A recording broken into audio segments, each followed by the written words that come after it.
All right, shalom, shalom. All right, before I get started, I want to give all praise and honor and glory unto Yahweh and Bashem, Yahushai, and Bashem Kodash. All right, double honors to our apostles and elders of the millstone that rule well and tell us the truth. And shalom, wakasala, habakyar, which means peace and mercy to the elect throughout the four corners wherever you may be. All right, I'm the brother Amar from the branch of GMS Cleveland. Come back at you with another video. And I just want to get into this topic. I was watching the elder brother, I believe his name is Ayah Shamath from Mississippi. And, he's going into it. I believe what was the title of his video? Yeah, his page is GMS Kingdom Minded 144. All right, I believe that's it. GMS Kingdom Minded. And the title of it was from a couple of days ago, 6 days to be exact. It says our families won't understand. All right, and then he was going into certain situations with brothers, when you come into the truth, and how the Lord will eventually begin to separate you from your carnal family. All right, and obviously, he mentioned that as well too. You have certain degrees to which that may vary. All right, some brothers, don't have no connection with their family. Like cousins and aunties and all this shit. And some brothers, they might. But as the scriptures say, when you be amongst, matter of fact,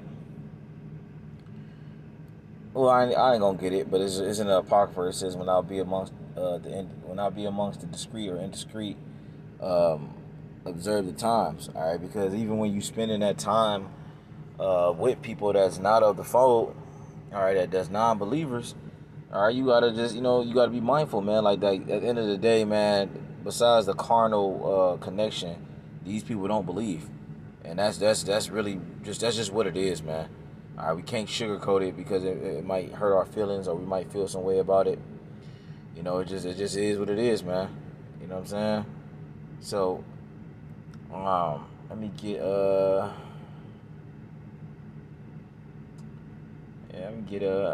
start off in this real quick. So I just went to Bible Hub. It's a pretty decent page, all right, to get information concerning the Bible. But it says Terah was an idolater, all right, and I'm just going to read through some little quick excerpts, and going to get some precepts, and Lord willing, be edifying, because in that whole video the brothers wanted to, all right, there will more than likely be a disconnection.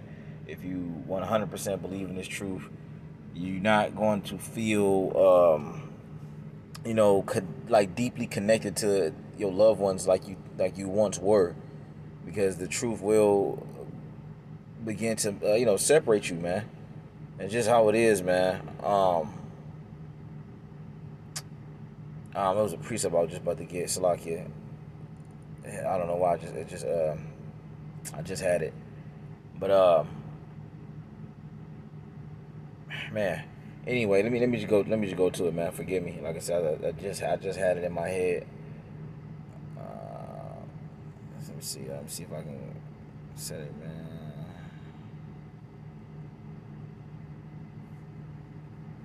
Let me see. 1 second, man.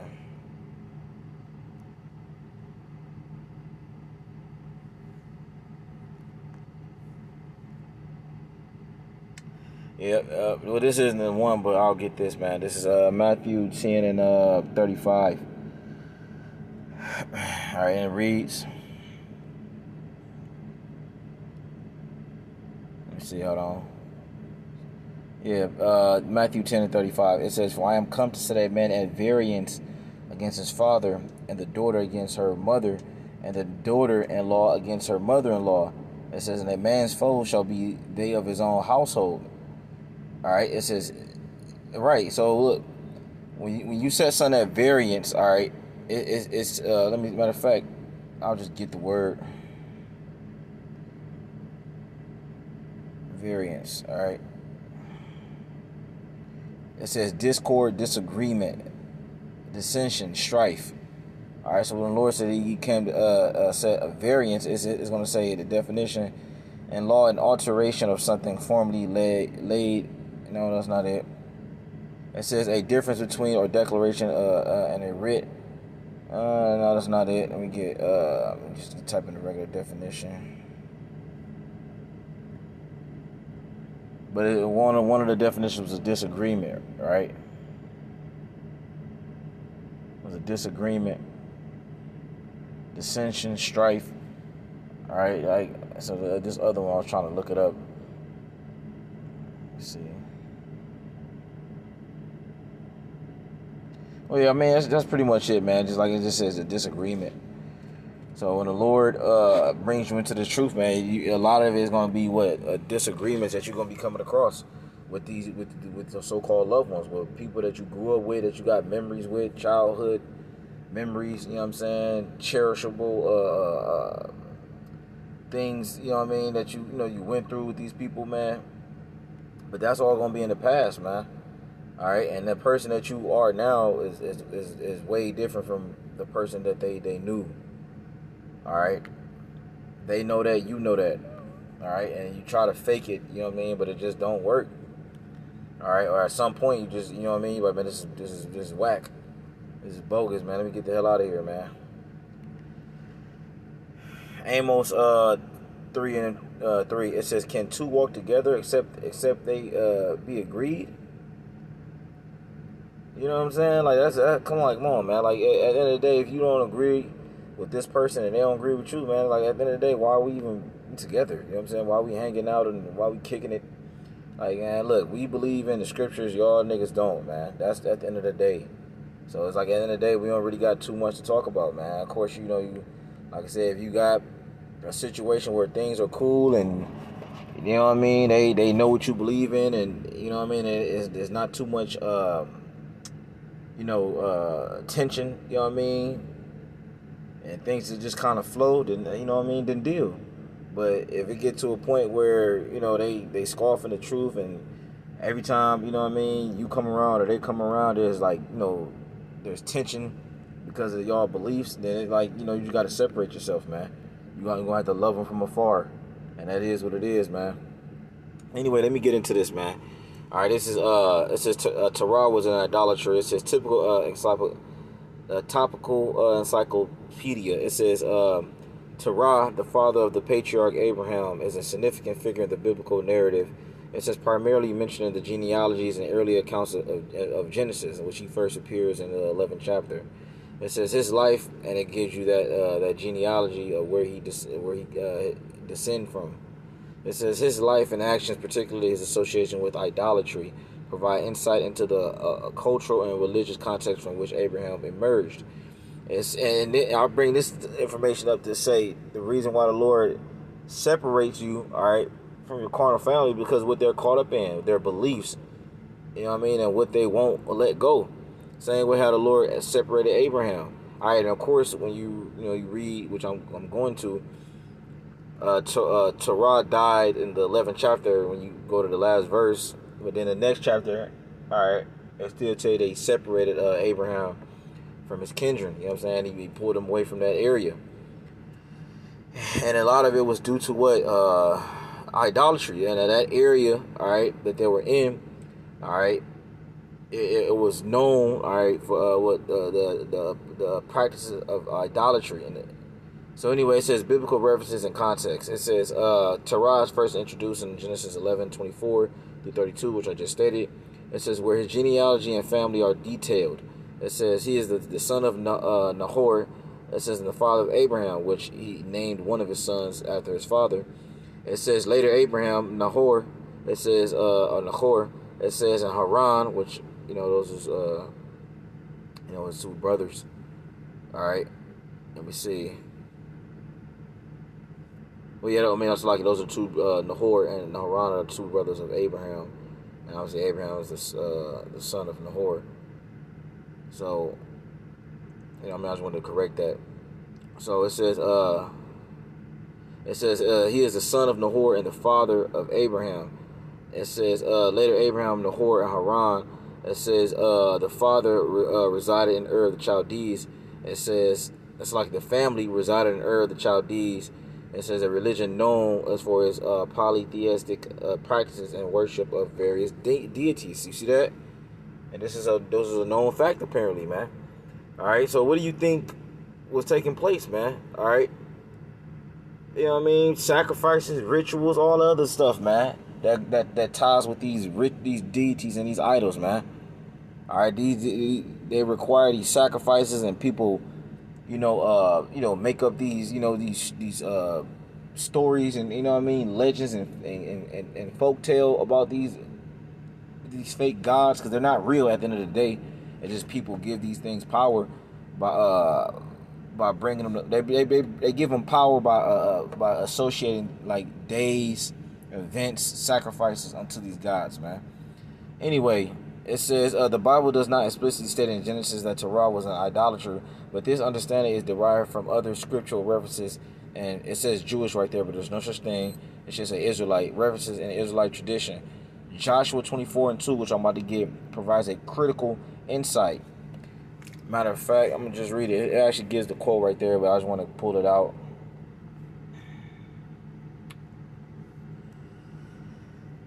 This is Joshua 24:1. It says, "And Joshua gathered all the tribes of Israel to Shechem. It says, and called for the elders of Israel and for their heads and for their judges and for their officers, and they presented themselves before Yahweh. And Joshua said unto all the people, Thus saith the Lord Yahweh of Israel, your fathers dwelt on the other side of the flood in old time, even Terah, the father of Abraham and the father of Nahor." It says, and they served other gods, man. All right, which, we already know how the Lord, deals. All right, the Lord is not into idol worship, nor does he want his men into that practice, man, or into those practices, man, where you worshiping false gods. Matter of fact, that's one of the 10 commandments. That's how I know God before me. All right. So what do you think happened? The Lord had to separate Abraham, all right, from that area. You know what I mean? From his kinfolk. All right. So it says.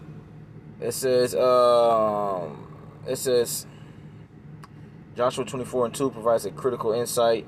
It says, and Joshua said to all the people, this is what the Lord, our power, Israel says, long ago your fathers, including Terah, the father of Abraham. I already read that.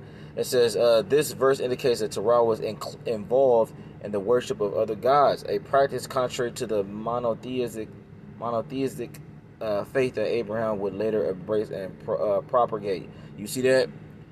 So the Lord already knew that he chose Abraham, and he wanted Abraham to serve him, and that was his guy, right? So when it says he would later embrace, the Lord already knew our lives. The Lord already knew the ones that he chosen and ordained. Adonai Ratazah, we have that number. He already knew the lot that he was going to give us. That's why slowly but surely he separates you from your family, and there's nothing you can really do about it. All right. Matter of fact, let me get this real quick, man, because I just want to get that point I just made. This is Jeremiah 1:5. It says, before I formed thee in the belly, I knew thee. Before thou camest forth out of the womb, I sanctified thee, and I ordained thee a prophet unto the nations. You see that? So there you go, man. All right, so before the Lord knew Abraham, before the Lord knew us, the Lord already ordained that we was going to be what? Men of the Lord willing. We was going to be believers, you know what I'm saying? Teachers, prophets, you know what I'm saying? Helps. So the Lord does certain things within your life where, he separates you from worldly people. All right, and that includes family members, man. All right, it says cultural and historical background. The city of Ur, where Terah and his family lived, was a prominent center of Samaria culture. You see that?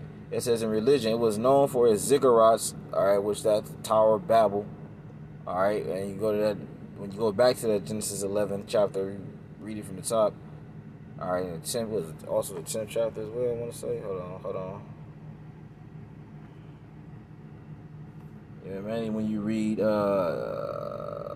when you read Genesis 10, my fault.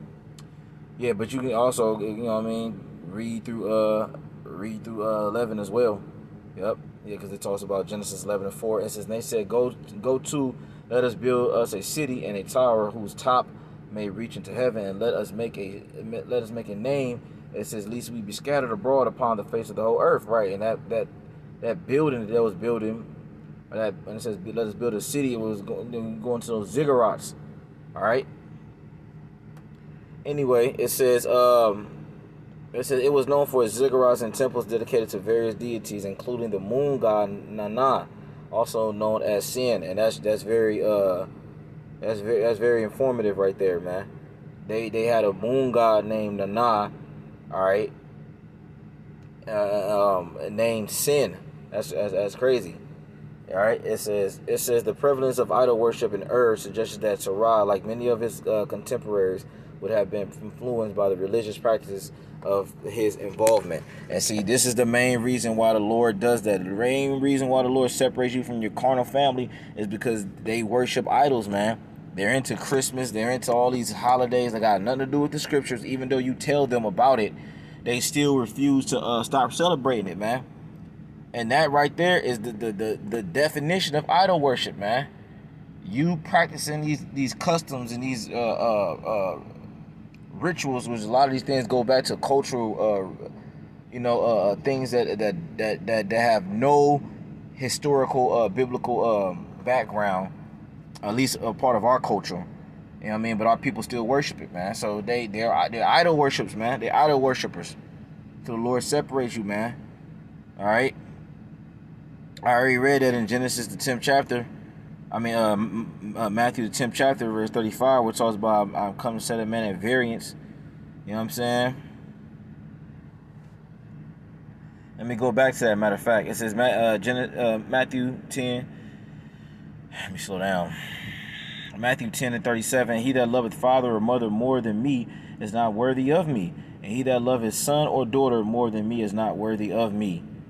All right, it says, he that taketh not his cross and followeth after me is not worthy of me. It says, he that findeth his life shall lose it, and he that loseth his life for my sake shall find it. And that's what it is, man. We giving up our life on this side, man. That's why we just Christians talk about being dead to the world.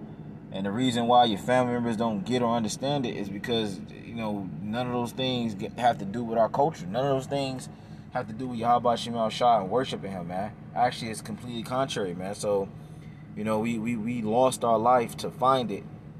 You see what I'm saying? And it is what it is, man. But if you choosing your family over Yahweh Shem Shah, the Lord is going to deny you. All right, He's going to deny you, man. Matter of fact, let me jump up, man. Matthew 10 and 32. Whoso therefore shall confess me before men, him will I confess also before my Father which is in heaven. And we confessing Yahweh Shem Shah about what? Doing the things that He commanded us to do. Following what's actually written in the scriptures to the best of our abilities in this wicked kingdom. All right, that's a part of you confessing Yahweh Shem Shah. It says, but whosoever shall deny me before men, him will I also deny before my Father which is in heaven. And see, a lot of our people, including our family members that we love dearly, friends that we so-called grew up with and love and probably still got relationships with to this day, the Lord's going to deny them. All right, and they're going to more than likely be destroyed on this go-around, man. It is something that you have to come to grips with. You have to understand that, man. All right, and if you don't, you know what I'm saying, you can get caught up in that and get destroyed with them. Genesis 12 and 1, last couple verses. It says, I'm going to read and I'm going to close it. Now the Lord said unto him, Abram, it says, get thee out of thy country, and from thy kindred, and from thy father's house. It says, unto a land that I will show thee. All right, man. Yeah, I'm ending on that, man. All right, that's the whole point, man. The Lord separated Abraham, and like I said, obviously this is after his father Terah died, but he separated Abraham from his family, his friends, that area. All right, so he can further pursue the will of the Lord, further, do what the Yahweh Shem Shah wanted him to do. And it's not about what we want, man. All right, and things sometimes don't make sense in your life, and sometimes the Lord takes certain people out of your life, whether it be, like I said, family, friends, or a woman that you deal with or really want. You know what I mean? Or it starts to go somewhere, then he ends that relationship. It's like, it's all according to the will of the Lord, man. That's the only thing that matters, man. So with that, I'm gonna say shalom.